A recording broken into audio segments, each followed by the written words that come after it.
विश्व हिंदू परिषद बजरंग दल राजगुरुनगर यांच्यातर्फे महारक्तदान शिबिराचे आयोजन करण्यात आले होते. बजरंग दलाचे नेते कैलासवासी धर्मवीर चंद्रशेखर अण्णा वानखेडे यांच्या 13व्या पुण्यसन्मानानिमित्त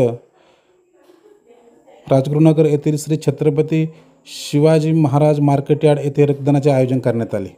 यावेळी आयोजित केलेल्या महारक्तदान शिबिरात एकूण 250 रक्तदात्यांनी आतापर्यंतचे रेकॉर्ड ब्रेक रक्तदान केले. यावेळी मानद प्राणी कल्याण अधिकारी, मुंबई मंत्रालय अँड निलेशजी आंधळे, बजरंग दल जिल्हा गोरक्ष सहप्रमुख दीपकजी गावडे, वैशालीताई लांडगे हे रक्तदान शिबिरास उपस्थित होते.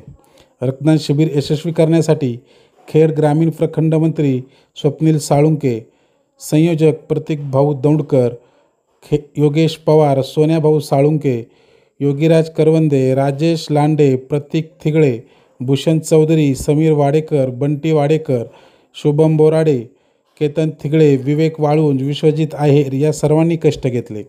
सर्व रक्तदात्यास बजरंग दलाच्या वतीने एक भेटवस्तू तसेच झाडं लावा झाडे जगवा अंतर्गत वृक्ष घरपोच देण्याचे नियोजन करण्यात आले होते. याचबरोबर वर्षभरात गरज भासल्यास मोफत रक्ताची पिशवी देण्यात येणार असल्याचे सुद्धा आयोजनकर्त्यांनी सांगितले. ह्या रक्तदान सप्ताहाच्या अंतर्गत आजपर्यंत 1390 युनिटचे रक्ताचे संकलन करण्यात आले आहे.